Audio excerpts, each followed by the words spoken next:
नमस्कार श्रोताओं, आज रेडियो जागो 90.4 एफएम में मैं अभय शंकर गौड़ एक हिंदी साहित्य की ऐसी हस्ती का आज हम यहाँ स्वागत और अभिनंदन कर रहे हैं जिन्होंने हिंदी के साक्षात हस्ताक्षर हैं और हिंदी साहित्य में उन्होंने सिर्फ लिखा ही नहीं बल्कि लोगों को प्रेरित भी किया है। तो आइए आज हम स्वागत कर रहे हैं सहारनपुर की पृष्ठभूमि से आज हरदोई तक पहुंचे वीरेंद्र आजम जी का। वीरेंद्र आजम जी की शख्सियत हिंदी साहित्य में काफी प्रसिद्ध है क्योंकि ये शीतल वाणी हिंदी त्रैमासिक जो है उसमें 18 साल से ज्यादा हिंदी साहित्य के प्रेमियों को एक जगा रही है ये त्रैमासिक पत्रिका, बल्कि उनके अंदर एक अलख भी जगा रही है कि साहित्य को कैसे हम आगे ऊंचाइयों तक ले जा सकते हैं। तो इस पत्रिका की में कन्हैयालाल मिश्र प्रभाकर विशेषांक भी आप ही ने वीरेंद्र आजम जी ने लिखा है। उदय प्रकाश विशेषांक भी आप ही के द्वारा तैयार किया गया है और शेरा यात्री विशेषांक भी आजम जी ने ही तैयार किया है।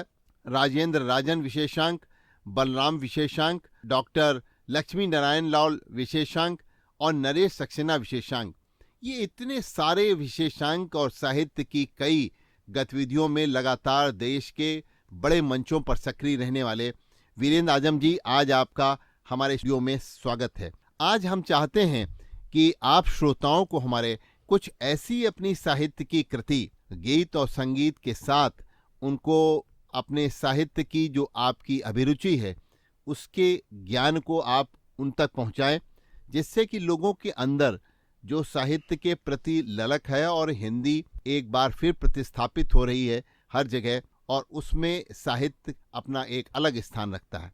तो आज हम चाहेंगे कि आप थोड़ा सा अपने बारे में बता करके और जो आपकी काव्य कृति है उससे भी हम लोग रूबरू हों। धन्यवाद गौड़ साहब, मैं आभार व्यक्त करता हूं कि आपने मुझे ये अवसर दिया। मूलतः मैं जर्नलिस्ट हूं और पत्रकार अपने सामाजिक परिवेश में आसपास जो देखता है उस पर मैं लिखता रहा हूं। जहां तक कृतियों की बात की है आपने, एक प्रशासनिक अधिकारी और एक साहित्यकार, संस्कृति कर्मी आर.पी. शुक्ल, जिन्होंने मानवीय दृष्टिकोण को लेकर के बहुत सारे काम विभिन्न जिलों में किए हैं, कविताएं लिखी हैं, पेंटिंग्स बनाई हैं, उन पर मेरी एक किताब थी, कुछ गुलाब की कुछ कपास की। बहुत बढ़िया। यानी कि इसलिए आपने कुछ गुलाब की कुछ कपास की टाइटल दिया क्योंकि वो अपने प्रशासनिक जीवन में वो पीसीएस से फिर आईएएस हुए और वो बहुत ईमानदारी के साथ, कर्तव्य निष्ठा के साथ, जन भावना से लेकर के उन्होंने जो काम किए, इसीलिए लगता शायद आपने उनकी ऊपर जो पुस्तक लिखी उसका टाइटल ये दिया। और इसके अतिरिक्त सहारनपुर से होकर के एक ऐतिहासिक उसका उद्गम भी सहारनपुर में है। प्राचीन नदी है पाँवधोई नदी। मान्यता है कि बाबा लालदास उसके तट पर जो 400 साल पहले जिन्होंने वहाँ तप किया वो गंगा जी के भक्त थे और वो अपने तपोबल से गंगा जी को प्रसन्न कर, उनकी भक्ति से प्रसन्न होकर माँ गंगा की धारा वहाँ अवतरित हुई। ये वहाँ इसके प्रमाण भी मिलते हैं। सहारनपुर के पास शकलापुरी एक स्थान है 7 किलोमीटर दूर, वहाँ उसका उद्गम स्थल माना जाता है और वहाँ सहारनपुर में बाबा लालदास घाट है, बाबा लालदास आश्रम है, उसके किनारे वहाँ उनकी चरण पादुका और साधना स्थली है। तो कालांतर में हमने उस घाट पर स्नान किया है, वहाँ लोगों ने आचमन किए हैं, लेकिन समय के साथ साथ लोगों ने उस पर ध्यान नहीं दिया, उसके आसपास कॉलोनियाँ बनती चली गई। तो उस नदी ने आज जो है एक गंदे नाले का रूप ले लिया है। तो उसकी नदी की जो वो पीड़ा है मैंने उसको व्यक्त किया है और गाथा पाँवधोई की और गंगधारा नाम से मेरी 2 पुस्तकें उसी पर हैं। और उनको आधार बना करके जब मैंने जन जागरण किया तब उस समय जिनका जिक्र हो रहा था आर.पी. शुक्ला और डीएम आलोक कुमार थे, ये मैं बात कर रहा हूँ 2006-07 की, उन्होंने फिर वहाँ उसकी सफाई का अभियान चलाया और वो इतनी निर्मल हो गई थी, जल पुरुष राजेंद्र जी भी वहाँ आए कि उसको लेकर के शासन ने भी एक शासनादेश जारी किया और उसको माना कि ये पाँवधोई नदी को जिस तरह से पुनर्जीवित किया गया है ये पूरे प्रदेश के लिए अनुकरणीय है। तो 2 किताबें मेरी उस पर हैं। इसके अतिरिक्त अभी एक बड़े साहित्यकार हैं, कथाकार हैं बलराम, कथेतर गद्य शिल्पी बलराम, ये अभी एक किताब आई है और उस पर देश भर में चर्चा भी हो रही है इस समय। और कथेतर गद्य को आप ये समझिए, जो गति इस पुस्तक से, और उन पर मैंने विशेषांक भी निकाला था, जो मिली है, आज पूरे देश में कथेतर गद्य का चर्चा हो रही है। बाकी मैं विभिन्न विधाओं से जुड़ा रहा हूँ, कहानी, व्यंग, समीक्षा, आलोचना, माहिया, लघु कथा और कविता। कविता मेरे लिए मनोरंजन का साधन नहीं है। मैं मैथिली शरण गुप्त ने कहा कि केवल कवि का काम ये नहीं है कि हम अपनी बात व्यक्त करें, कहाँ क्या खोना चाहिए ये भी व्यक्त करना चाहिए। तो उसी भाव को लेकर के जो मैं अपने आसपास देखता हूँ वो मेरी कविता में, कागज़ पर मेरी कलम से उतरता रहा है।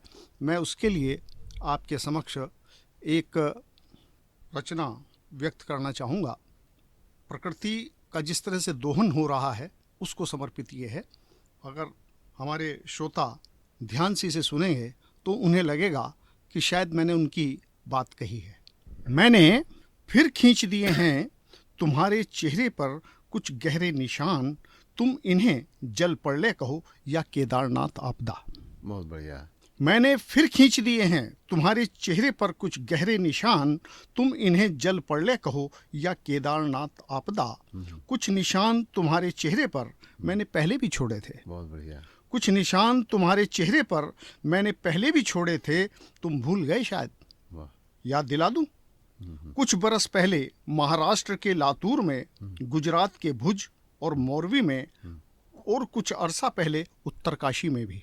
मुझसे तुम जब भी खेलोगे यूं ही पछताओगे, मुझसे तुम जब भी खेलोगे यूं ही पछताओगे।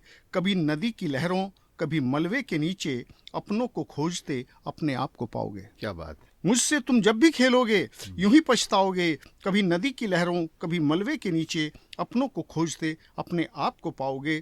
मुझे ठीक से जान लो, लापरवाह मत बनो, अच्छे से पहचान लो, मैं प्रकृति हूँ और पर्यावरण मेरी आत्मा। क्या बात है। मैं प्रकृति हूँ और पर्यावरण मेरी आत्मा। धरा, आकाश, वायु मानो तो परमात्मा। विकास के नाम पर उल्टे खूंटे मत गाड़ो, मेरा संतुलन मत बिगाड़ो। मैं प्रकृति हूँ और पर्यावरण मेरी आत्मा। धरा, आकाश, वायु मानो तो परमात्मा।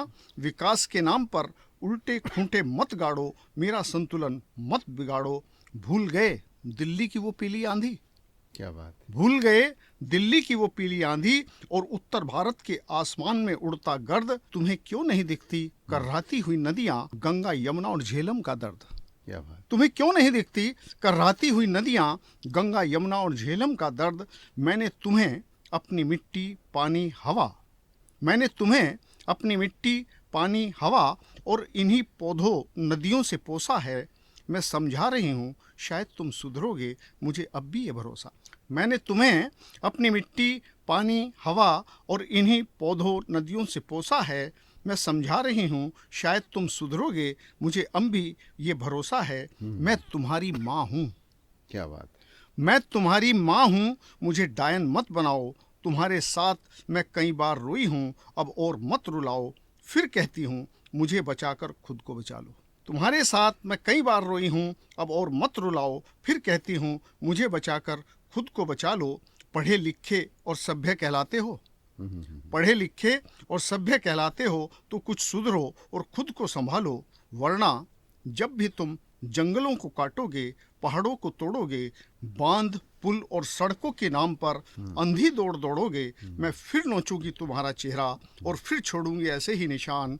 सावधान, सावधान, सावधान। बहुत बढ़िया। आपने प्रकृति की जो चुनौतियाँ आज हैं उनका कितना अच्छा चित्रण किया, और आने वाले दिनों में हम सबको आपने सचेत भी दिया कि हम ही जिम्मेदार हैं और हम ही कैसे प्रकृति को बचाएंगे। क्योंकि आज जलवायु परिवर्तन की चुनौतियों की वजह से हम जो हैं, अभी से 2025 की आगाज़ होने वाली है और हम 2025 के लिए जब बात करी जा रही है कि अब की बार गर्मी बहुत पड़ेगी, तो आपने इस कविता के माध्यम से चेता दिया है कि हम सुधर जाएं, प्रकृति से छेड़छाड़ एक सीमा तक करें।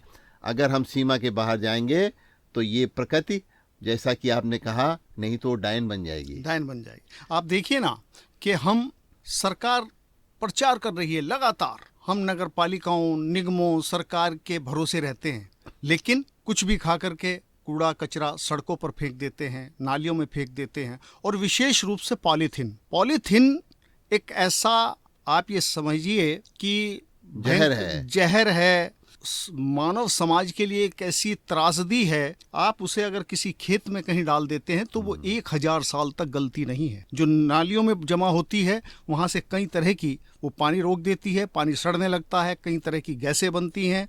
नाली में कचरे को खाने वाले जो जीवाणु और जीव हैं वो बन नहीं पाते, पैदा नहीं होते। तो हमारे जीवन में पॉलीथीन का उपयोग लगातार जहर घोल रहा है। मैं एक बात आपके इस रेडियो स्टेशन के माध्यम से समाज को कहना चाहता हूँ।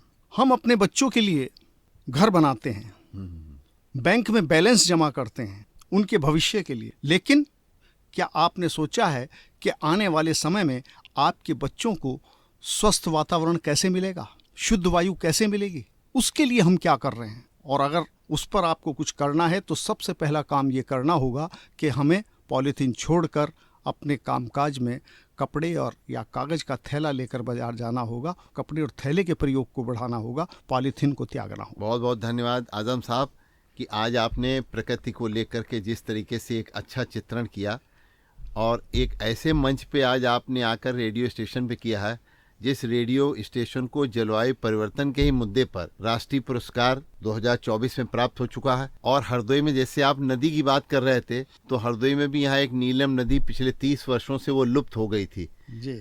उसका हमने रेडियो के माध्यम से जागरूकता पैदा करी तो जिला प्रशासन उस पर जागा और उसकी इस समय खुदाई हो रही है और वो 60 किलोमीटर लंबी नदी पुनर्स्थापित की जा रही है। वाह, बधाई आपको। क्योंकि हम लोग ये मानते हैं कि ये नदियां ही आज जलवायु के लिए बहुत आवश्यक हैं। बिल्कुल। और नदियां ही मिल करके समुद्र बनता है। तो हम नदियों के, चाहे वो छोटी हो चाहे बड़ी हो, ये नदियां हमारी और आपकी नहीं है, ये हमारी आपकी, जैसे आपने कहा इसको माँ बताया आपने। बिल्कुल। तो ये सब हमारी आपकी माँ है, हमारी माँ है, धरोहर है। तो वर्ष 2025 की चुनौतियों को लेकर के आपने एक बहुत ही संजीदा और बहुत ही गंभीर विषय पर आज आपने काव्य प्रस्तुति की।